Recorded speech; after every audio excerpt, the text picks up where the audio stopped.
महाराज परीक्षित स्वयं कह रहे हैं, राज्ञां कुलं ब्राह्मण पाद शौचाद दूराद विसृष्टम बत गर्यकरम। बोले प्राय करके जो राजवंश के लोग हैं, राजवंश के लोग माने जो बड़े लोग हैं, बोले वो प्राय करके संतों के चरणामृत से, उनके प्रसाद से, उनकी सेवा से, उनके सत्संग से बोले दूर हो जाते हैं। क्यों? क्योंकि प्रभुता मदांध करती है। कोई नहीं है जो इससे बच सके। अब भगवान बचा ले तो बात दूसरी है। हमारे श्री राम शरणम वाले गहाना वाले महाराज जी ये बात कहा करते थे, बोले धन यौवन और सत्ता, धन यौवन और सत्ता माने प्रभुता, इन तीनों में से एक भी किसी के पास हो, एक भी, तो उसको बहुत संभल कर रहना चाहिए, क्योंकि उसको पतन का भय बहुत अधिक है। बोले तीनों हो जाएं तो भगवान के अतिरिक्त फिर कोई नहीं बचा सकता, कोई ज्ञान ध्यान नहीं बचा सकता है। तीनों ही हो जाएं, रूप भी हो, धन भी हो, सत्ता भी हो, फिर बोले प्रभु के अतिरिक्त कोई नहीं बचा सकता। कहने का तात्पर्य उसका पतन निश्चित है। यहां महाराज परीक्षित ये बात कह रहे हैं, क्योंकि ये तो आत्मचिंतन का अवसर है ना। अब ये राजनीति का तो समय रहा नहीं, 7 दिन बचे हैं जीवन के, ये तो आत्मचिंतन का समय है। धर्म का विचार कर रहे हैं। कह रहे भाई हम अपने जीवन को देखकर ये बात कह रहे हैं कि जो राजवंश के जो लोग हैं, माने जो बड़े लोग हैं, जो धन प्रभुता से संपन्न हैं, बोले वो प्राय करके, यहां लिखा है ब्राह्मण पाद शौचाद, माने गौ ब्राह्मण की सेवा से, सत्कर्म से, संतों के प्रसाद से, उनकी सेवा से बोले प्राय करके वो दूर हो जाते। उनको लगता है भाई अब हमको इसकी क्या आवश्यकता है, हमको इसकी क्या आवश्यकता है। अनेक अनर्थों में एक ये अनर्थ भी धन अपने साथ लेकर आता है। और फिर इस घोर कली काल में तो महाराज परीक्षित ने रहने के लिए स्थान ही दे दिया कलयुग को, इसी धन में, इसी में रहना। तो एक और बात मैं यहां पर विचार करता हूं कि हमारे आचार्यों ने ये जो सेवा की परिपाटी हमें दी ना, ताकि जो एक ग्रस्त व्यक्ति है और वो आत्म कल्याण के साधन में लगा है, वो धन आदि के दोषों से बचेगा कैसे? किसी ना किसी प्रकार से उसका धन संत और भक्त की सेवा में लगे तो ही वो उस दोष से मुक्त हो सकता है। प्रभु की दृष्टि पड़े, प्रभु की सेवा में आपका साधन जाए तो उसका दोष नष्ट होता है। नहीं तो भाई ये तो अंधकूप है, अंधा कुआं है, ये तो संसार अंधकूप है। महाराज कह रहे हैं वाणी में, ग्रह अंधकूप ते माया। इसमें तो व्यक्ति खो जाता है, डूब जाता है, अंत में नष्ट हो जाता है। महाराज परीक्षित ने कहा लेकिन हम पर भगवान की बड़ी कृपा है, हम बड़े सौभाग्यशाली हैं। यद्यपि मैं राजा हूं, और संकेत कर दिया, राजा लोग प्राय सत्संग से दूर हो जाते हैं, राजा लोग प्राय सत्कार्य से, सेवा से दूर हो जाते हैं, पर मुझ पर भगवान की बड़ी कृपा है, जो मेरे जीवन के ऐसे समय में, इस काल में, जहां मुझे आप लोगों की ही सबसे अधिक आवश्यकता है, आप ही लोग मेरा कल्याण करा सकते हैं, और आप स्वयं चलकर मेरे पास में आए हैं। तो महाराज परीक्षित कहते हैं मैं अपने मुख से अपने सौभाग्य का क्या वर्णन करूं, पर कह रहे हैं कि हाँ भाई मैं बड़ा सौभाग्यशाली हूं, हम धन्य हैं। फिर आगे बड़ी सुंदर बात कह रहे हैं, तस्यैव मेघस्य परावरेशो व्यासक्त चित्तस्य गृहेष्वभीक्ष्णम् निर्वेदमूलो द्विजशापरूपो यत्र प्रसक्तो भयमाशु धत्ते। महाराज ने कहा मैं भी राजा हूं, मैं भी देह गेह में आसक्त होने के कारण पाप रूपी हो गया, नहीं तो मेरे से ऐसा कर्म कैसे हो जाता। यद्यपि ये महाराज परीक्षित की विनम्रता है, ये उनकी विनयशीलता है। कुछ दिन पहले मैं आपको यही तो कह रहा था कि आप कितना भी प्रयास करो, करना चाहिए कि भाई हमको संतों के, भक्तों के चरणों की पूजा का अवसर मिले, लेकिन सच्चा संत भक्त होगा वो आपके 1000 प्रयास करने पर भी आपसे अपने चरणों की पूजा कराएगा नहीं, वो करा नहीं सकता है।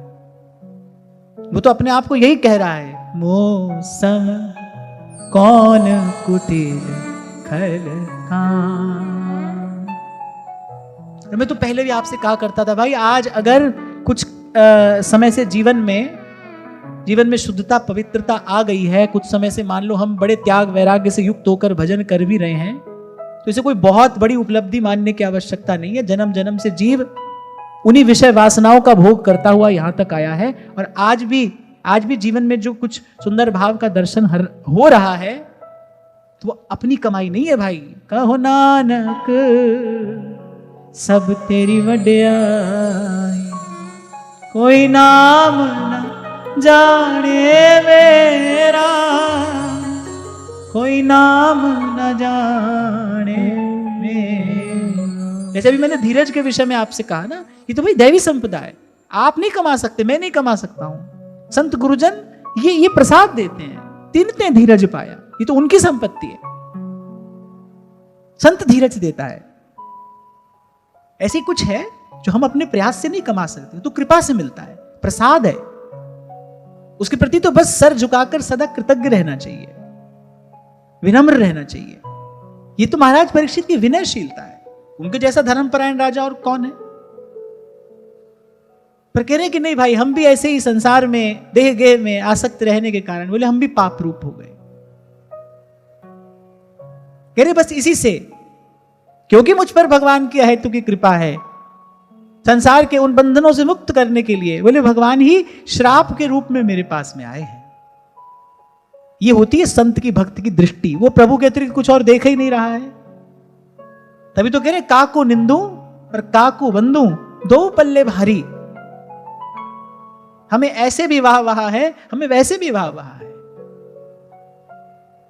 कुछ दिन पहले हम चर्चा कर रहे थे ना, अनेक मत संप्रदायों में ऐसी विचारधारा है, उनका ऐसा चिंतन है कि भाई एक ईश्वर है, एक शैतान है। उन मतों के जो ग्रंथ हैं उनमें भी ऐसा ही चिंतन मिलता है।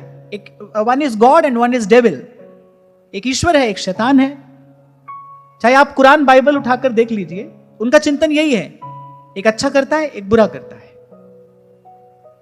और हमारे ऋषियों ने मनीषियों ने सत्य का दर्शन किया और कहा एकम सद्विप्रा बहुधा वदंती एको हम द्वितीयो नास्ति। एक ओंकार, एक ही है भाई। भक्त उसी एक को देख रहा है और कहता है भाई ऐसे भी वाह वाह है और वैसे भी वाह वाह है। कभी कहा था मैंने आपसे, ये ना देखो मिल क्या रहा है, ये देखो देने वाला कौन है। ये देखो देने वाला कौन है। देने वाले हाथ यदि संत भक्त के हैं ना, तो वो कठोर शब्द भी प्रसाद होंगे, वो जीवन की दशा सुधार देंगे। इसी प्रसंग का हम चिंतन कर रहे हैं। उस ऋषि पुत्र के श्राप ने महाराज परीक्षित को ऐसे ऐसे संतों का दर्शन करा दिया, प्रभु के सन्मुख कर दिया। ये देखो देने वाला कौन है, ये ना देखो क्या मिल रहा है, कोमल वचन है कि कठोर वचन है, प्यार है कि फटकार है, ये ना देखो, ये देखो देने वाला कौन है। संसार आपसे लाख चिकनी चुपड़ी बात करे, आपकी खूब प्रशंसा करे, उसका परिणाम अंत में क्या है? उसका परिणाम अंत में राग द्वेष ही तो है, मोह का बंधन ही तो है, और क्या है? खूब प्यार संसार से मिले, मान लो, उसका अंतिम परिणाम क्या है? मोह का, आसक्ति का बंधन ही तो और गाढ़ा होगा, जो कभी ना कभी भयंकर क्लेश का कारण बनेगा। और वहीं संत की जो फटकार है वो भी भगवान के पास लेकर जा रही है। तो इस बात का विचार करना चाहिए, सदा करना चाहिए। मैं ये ना देखूं कि मेरे जीवन में सुख आ रहा है कि दुख, फूल मिला के कांटा। देखो देने वाला कौन है। अगर प्रभु दे रहे हैं ना, प्रभु दे रहे हैं, मंगल भवन अमंगल हानि, फिर भाई मेरे अमंगल दूर ही होंगे, मेरा मंगल ही होगा। तो महाराज परीक्षित ने कहा कि ये कोई और नहीं है, भगवान ही श्राप के रूप में आए, उन्होंने श्राप के रूप में मुझ पर कृपा की है। महाराज परीक्षित तो जानते हैं ना भाई, उस ऋषि पुत्र के मन में प्रेरक कौन है, प्रेरणा देने वाला कौन है, जिसकी शक्ति से यह शाप फलीभूत होगा वो कौन है? प्रेरणा देने वाला कौन है, जिसकी शक्ति से शाप फलीभूत होगा वो कौन है? कृष्ण कृष्ण कृष्ण हे कृष्ण कृष्ण कृष्ण हे कृष्ण हे कृष्ण हे कृष्ण हे। और फिर कहा निर्वेद मूलो दिशापरूपो, फिर कह रहे हैं कि भाई ये श्राप तो मन में वैराग्य उत्पन्न करने वाला है। देखो जैसी श्राप के शब्द कान में पड़े फिर मेरा मन उपरत हो गया संसार से, अब इसमें और नहीं लगना है भाई, पूरा जीवन इसमें लगा दिया। जो थोड़ी देर पहले मैंने आपको एक बात कही ना, इसको बहुत ध्यान से समझना। इसके प्रति मेरा कर्तव्य है, उसके प्रति मेरा कर्तव्य है, ये सब बात कब तक है? जब तक भजन का भाव जागृत नहीं हो जाता तब तक। सारे साधन किस लिए करने हैं? ताकि सतपथ पे हमारा पांव पड़ जाए। कर्तव्य तो एक ही है भाई, अपने प्रति कर्तव्य है, जीवन के प्रति कर्तव्य है, कर्तव्य तो एक ही है भाई, अपना कल्याण कराना है। जैसे तैसे येन केन प्रकारेण अपना कल्याण कराना है। क्योंकि ये वृंदावन, ये रवि जातट, ये सतसंग न पावो रे। तो महाराज परीक्षित कहने लगे भाई ये श्राप तो मेरे मन में वैराग्य उत्पन्न करने वाला है। निर्वेद मूलो द्विज शाप रूपो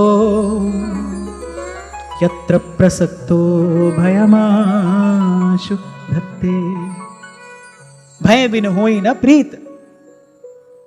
महाराज परीक्षित ने, क्योंकि ऐसे ऐसे श्राप से जो संसार में आसक्त, बिल्कुल चिपका हुआ जो मन है ना, वो भी भयभीत होकर छोड़ देता है संसार। अभी कह रहा था ना आपसे, भाई जलती आग में कौन कूदता है? कोई नहीं, छोड़ देता है।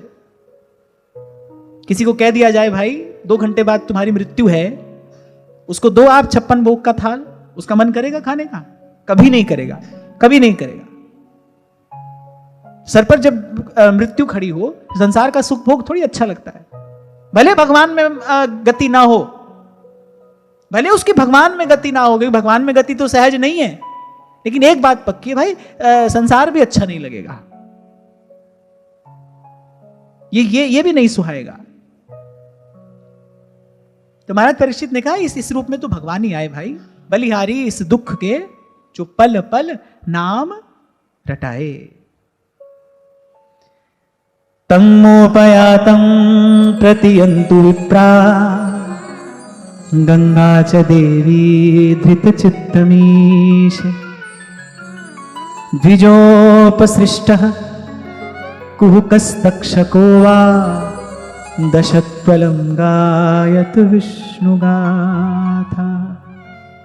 और कहने लगे कि अब तो मैंने अपना मन भगवान के चरणों में समर्पित कर दिया। मैं मां गंगा की शरण लेकर मां गंगा की गोद में प्रभु के चरणों का ध्यान करता हुआ यहां पर बैठा हूं। इन्हें ब्राह्मण के शाप से प्रेरित कोई तक्षक या कोई और आकर मुझे डस ले, मुझे इसकी अब कोई चिंता नहीं है।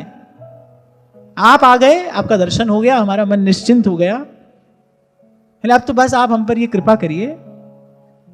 गायत विष्णु गाथा, भगवान की कथा सुनाइए, कुछ भगवान की बात सुनाइए, कुछ हरि चर्चा करिए।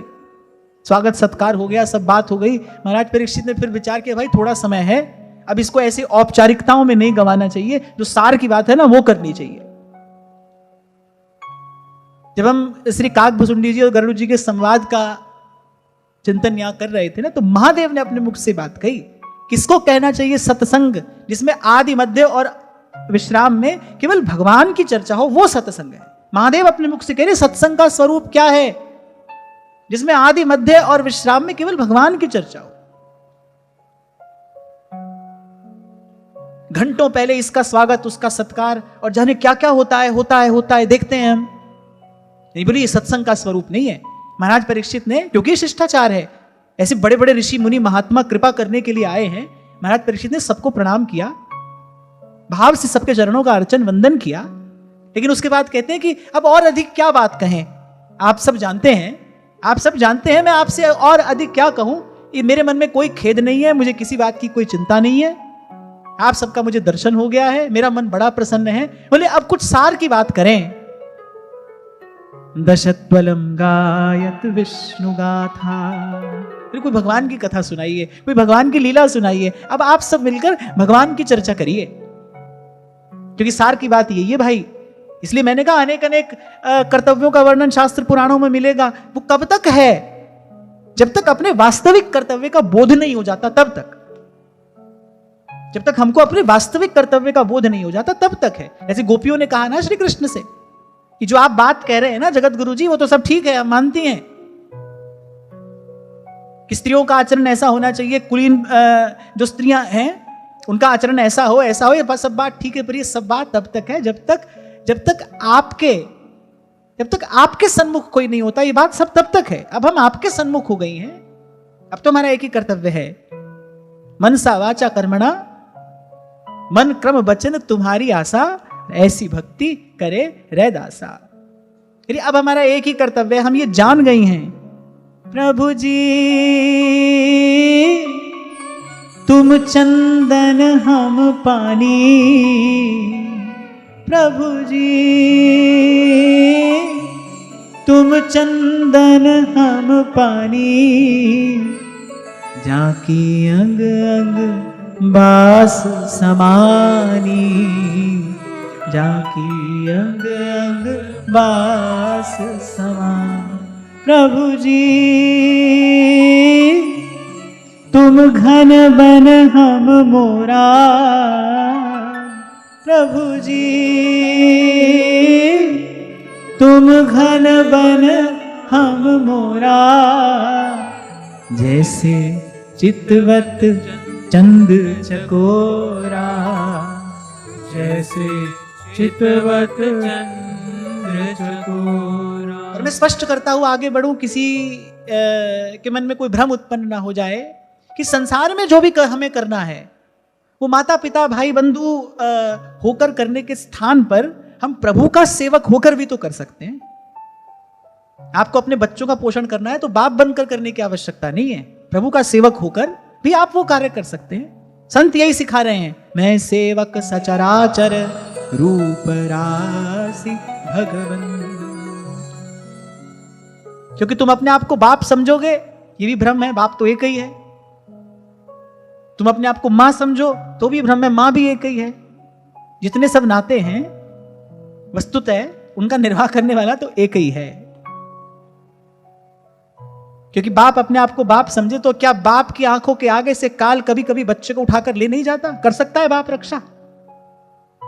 मृत्यु से, काल से, विपत्ति से, भोग से, प्रारब्ध से क्या माता पिता रक्षा कर सकते हैं? हजार प्रयास करते हैं माता पिता बालक सद्मार्ग पर चले, नहीं चलता है, क्या कर सकते हैं? एक बार विचार करो, कौन है माता, कौन है पिता, भाई बंधु कौन है? त्वमेव माताश्च पिता त्वमेव। भोली सखी कहती सब नाते बस तुम सोई मानू। तो इसलिए जो कार्य करना है ना, वो जरूरी नहीं है कि हम संसार के संबंध बांधकर वो कार्य करें। प्रभु का सेवक होकर भी वो कार्य किया जा सकता है। जो करना है भाई प्रभु का सेवक होकर करना है। प्रभु ने हमारे लिए व्यवस्था की है। जो भी आपके परिवार में है, आपके समाज में है, जिनकी भी आप सेवा करते हो, सहयोग करते हो, संसार के संबंध बांध करनी, प्रभु का होकर करना है। प्रभु ने एक कार्य दिया है, प्रभु पर दृष्टि रखकर प्रभु की कृपा से तेरा तुझको सौंपते क्या लागे है। सार की बात है भाई, दृष्टि भगवान से नहीं हटे। इतनी सावधानी रहे, दृष्टि भगवान से नहीं हटे, क्योंकि संबंध तो फिर एक ही सच्चा है। संबंध तो एक ही सच्चा है, मेरे राम राय तू संता का संत तेरे। और तो सब बांधने के लिए है, भरमाने के लिए, भटकाने के लिए। बड़ी देर के बाद जाकर ये समझ आती है, तब ही हो ही सब संशय भंगा, जब बहुकाल करिए सत्संग। मामुनि अष्टावक्र ने तो महाराज जनक से कहा, अरे तू अपने आप को माता पिता समझ रहा है, अरे तो देह भी तेरा नहीं है, तेरा तो ये देह भी नहीं है, और कोई कैसे होगा? इसलिए रहना है यहां। निर्वाह की रीति क्या है, किस प्रकार संसार में निर्वाह किया जाए? स्वामी शरणानंद जी महाराज बहुत बल देते थे इस बात पर। बोले संसार की सेवा करके संसार से मुक्त हो सकते।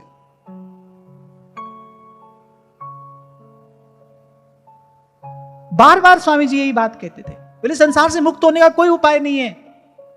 ना तो इससे मित्रता करके मुक्त हो सकते हो, ना इससे बैर करके ही मुक्त हो सकते हो। जैसे व्यास जी ने कहा, प्यार किए मुख चाटी है और बैर किए तन हान। ना काहू से दोस्ती, ना काहू से बैर, यही रीति है। तो भाई ना तो इससे मित्रता करके कोई मुक्त होगा, ना इससे बैर करके कोई मुक्त होगा। तो कैसे होगा? बोले संसार की सेवा करके संसार से मुक्त हो जाओ। मैं सेवक सचराचर रूप राशि भगवंत। प्रथम और अंतिम यही सिद्धांत है भाई। ये छोटी सी बड़ी महत्वपूर्ण बात आज हमारे हाथ आती है। घर में रहना है, पर कैसे? माता पिता भाई बंधु बनकर नहीं, प्रभु का होकर रहना है। प्रभु का ही घर है, प्रभु का ही संसार है।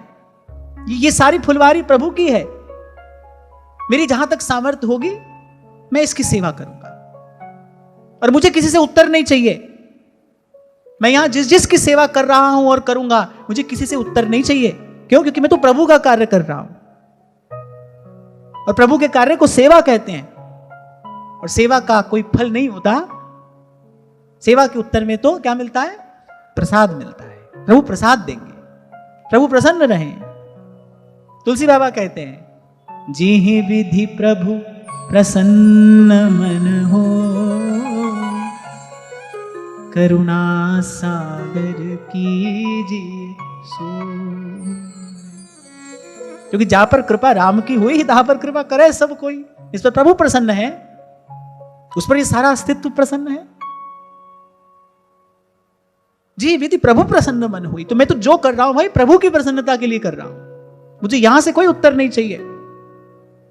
और अनेक अनेक रिद्धियां सिद्धियां आती हैं भक्त के पास, भक्त स्वीकार नहीं करता है। ना हम इसके लिए थोड़ी सेवा करते हैं। प्रभु प्रसन्न रहे बस। राजी रहो, हंसो ही मुख छवि, नहीं तुम सो कछु चाहिए। राजी रहो, जी विधि प्रभु प्रसन्न मन हुई। पर बड़ी दीर्घ काल के सत्संग के बाद ये समझ आती है। तभी तो भगवान ने अर्जुन से कहा, त्रैगुण्य विषया वेदा निस्त्रैगुण्य भवार्जुन। एक जगह जाकर तो श्री कृष्ण ने अर्जुन से ये तक कहा, बोले निस्त्रैगुण्य भवार्जुन, बोले मैं तो त्रिगुण से अतीत हूं, और इन वेदों में शास्त्रों में जो कहा गया है वो सब त्रिगुण की सीमा में है। अब कोई पूछ सकता है फिर कहा ही क्यों है, फिर वो सब क्यों कहा है? मैंने आपसे कहा था ना कि भाई जैसे मैल को पहले साबुन से छुड़ाया जाता है, फिर बाद में उस साबुन को भी छुड़ा लिया जाता है, ऐसे ही वेद शास्त्रों में जो वर्णन किया गया है वो पहले जीवन को संयमित करने के लिए है, सत्वगुण बढ़ाने के लिए है। जब जीवन संयमित हो जाता है, जब सदाचार स्वभाव बन जाता है, जब संयम सदाचार की सिद्धि हो जाती है, सत्वगुण बढ़ जाता है, फिर उसके बाद कोई कर्तव्य नहीं रह जाता है। पर फिर भी संत भक्त अपने कर्तव्य का पालन करते हैं। संत भक्त अपने कर्तव्य का पालन करते ताकि संसार में किसी प्रकार का कोई भ्रम ना फैले उनके आचरण को देखकर। वो करते हैं, करते रहते हैं, पर उनके लिए कोई कर्तव्य है नहीं। जिनके हृदय श्री राम बसे, तीन और को नाम लियो न लियो, जिनके हृदय श्री राम बसे। जिनके हिय में बसत हैं तीन लोक के नाथ, उनको कुछ नहीं करना है, फिर भी वो करते हैं। और वो जो कर्तव्य करते हैं ना, वो भी भगवान की सेवा ही समझ कर करते हैं। भाई जब तक यहां रहें तब तक वेद शास्त्र ये जो सब है भाई भगवान की ही तो सत्ता है। ये सब भगवान की ही तो आज्ञा है। गीता में भगवान ने यही तो कहा, तस्मात् शास्त्रम प्रमाणम ते कार्य कार्य व्यवस्थितो। भारत की जो वर्ण व्यवस्था थी, जो अब छिन्न भिन्न हो गई है, इसीलिए सनातन धर्म की जो महिमा है, जो उसका तेज है, वो शिथिल हो रहा है, क्योंकि वर्ण व्यवस्था छिन्न भिन्न हो गई। भगवान गीता में कह रहे हैं, चातुर्वर्णम मया सृष्टम गुण कर्म विभागशः। भगवान ने कहा भाई ये मेरी रचना है, मैंने रचा है, ये व्यवस्था मेरी बनाई हुई है। तो जो सिद्ध संत होते हैं, जो भगवत प्राप्त भक्त होते हैं, उनके लिए कोई कर्तव्य तो नहीं है, पर फिर भी वो करते हैं। इस सारे संसार को भगवान का विग्रह समझकर इसकी सेवा करते हैं। और संसार में रहते हुए, इस विषम संसार में रहते हुए कोई समत्व को उपलब्ध होना चाहता हो, इस संसार के मध्य रहते हुए कोई निर्भय और निर्वैर होना चाहता हो, जहां चारों ओर अशांति की लहरें उठती हैं, इसके बीच में रहकर कोई शांत रहना चाहता हो, एक ही तरीका है भाई, इस संसार की सेवा करिए। इसे प्रभु का स्वरूप समझकर इसकी सेवा करो। सोई सेवक जाके असी, मति न टरई हनुमंत, मैं सेवक सचराचर। और शब्द क्या प्रयोग किया है? सचराचर। चर अचर जो भी है, जड़ चेतन जो भी है, रूप राशि भगवान। भगवान का है, भगवान से है, भगवान के लिए है। ये भगवान का है, भगवान से है।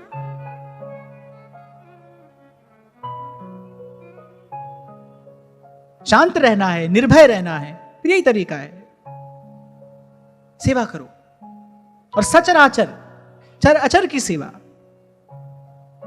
और मैं तो कहता हूं एक बार ये संकल्प मन में करके देखो, ओज तेज से भर जाता है जीवन।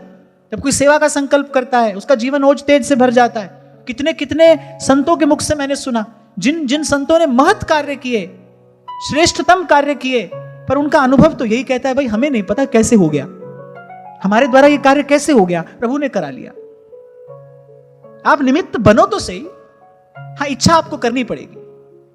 अब बोलो हम नहीं कर सकते, तो फिर महाप्रभु थोड़ा सा फटकारते हैं, अरे तू बालक नहीं भरे हो सयानप, काहे कृष्ण भजत नहीं नीके। संसार की इच्छा कर सकते हो, सेवा की इच्छा क्यों नहीं कर सकते? सतत सुमिरन की इच्छा क्यों नहीं कर सकते? सत्संग की इच्छा क्यों नहीं कर सकते? अपना कल्याण कराने की इच्छा क्यों नहीं कर सकते? संसार की इच्छा करते हो कि नहीं? मन दिन रात वो ताना बाना बुनता रहता है कि नहीं? भगवान की सेवा की इच्छा क्यों नहीं कर सकते?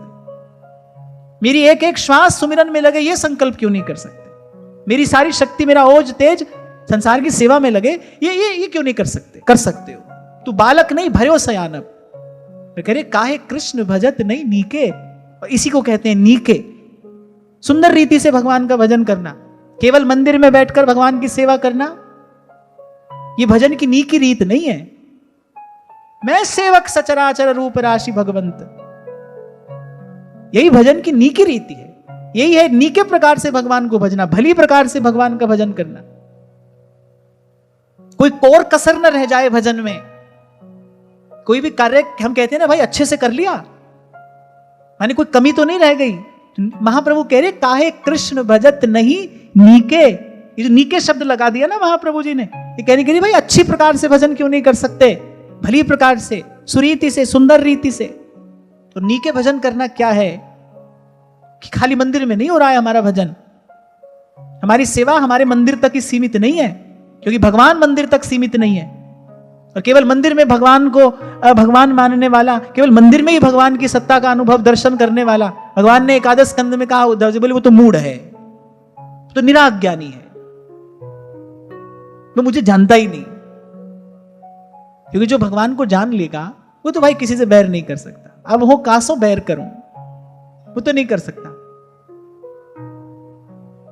क्योंकि जर्रे जर्रे में नजर आता है उनका जलवा।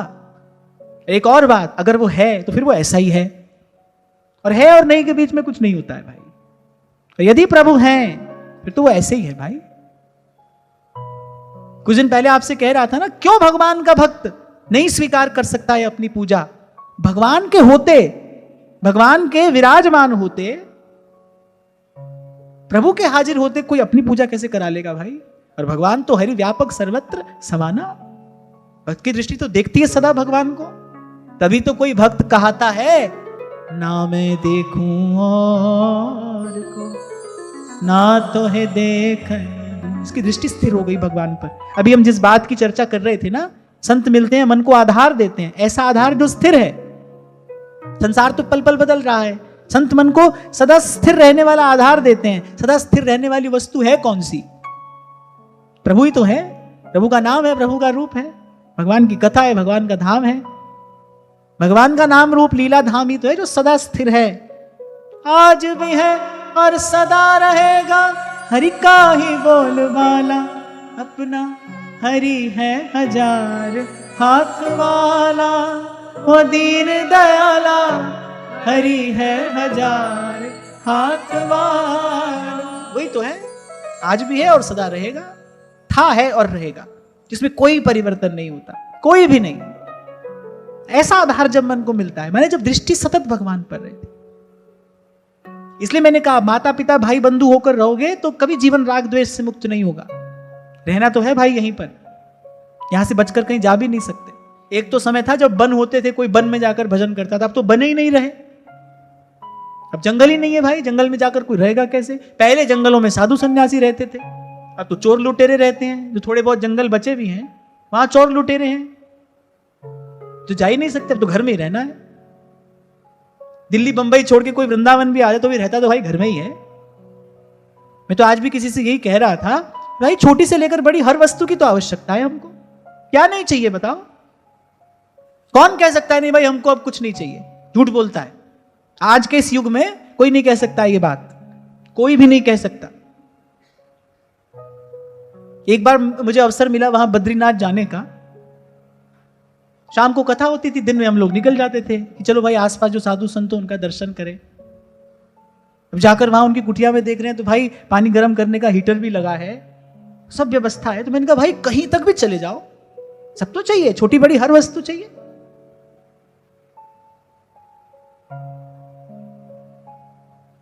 तो इसलिए ये तो कोई सोचे ना भाई घर छोड़ के चले जाएंगे, कहीं जाओगे भाई घर में ही रहना है।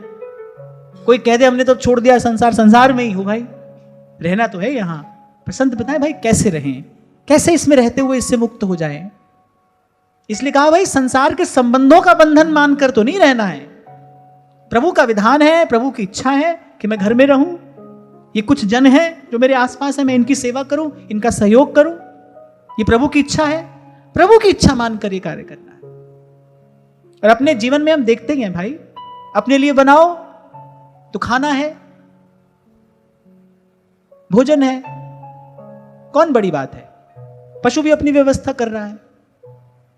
प्रभु के लिए बनाओ तो अमनिया है, सेवा है। वही क्रिया जब प्रभु की ओर दृष्टि रखकर की जाती है तो सेवा हो जाती है, उसकी महिमा बढ़ जाती है, उसका परिणाम प्रसाद होता है। नहीं तो भाई लगे रहो संसार में, खाना पीना सोना और ना कोई चीज, ये सब कार्य पशु भी कर रहा है। तो आज के प्रसंग से बात हाथ आती है, दृष्टि प्रभु पर रहे। कहीं नहीं जा सकते यहां से छोड़कर बचकर ना घर में रहे उदासी, अपना साजी सबको जाने, सहज मिले अविनाशी। मुझसे तो कोई पूछे ना भाई पाप क्या है पुण्य क्या है, मेरी समझ में तो पाप पुण्य की बड़ी सीधी सी एक व्याख्या है जो तुलसी बाबा ने कही कि परहित सरस धर्म नहीं भाई और पर पीड़ा सम नहीं अधमाई। परोपकार के समान दूसरा पुण्य नहीं है, धर्म नहीं है, और किसी को पीड़ा पहुंचाने के समान दूसरा अधर्म नहीं है। सीधी सी बात है। संसार में रहे बस ऐसे, अपने से अधर्म नहीं हो, अपने से जितना बन सके किसी की सेवा, किसी का सहयोग होता रहे, और वो भी उस पर दृष्टि रखकर नहीं। बार बार इस बात पर मैं बल दे रहा हूं, सबसे हित तो करना है पर मति निष्काम रखनी है। सबसो हित निष्काम मति तब वृंदावन विश्राम। तो महाराज परीक्षित ने कहा कि अब आप सब मुझ पर कृपा करिए और गायत विष्णु गाथा, और भगवान की लीला का गान करिए। आज की वार्ता यहीं श्री जी के चरणों में निवेदन करते हैं। महाराज श्री के चरणों में प्रणाम। आप सबके हृदयस्थ हित प्रभु को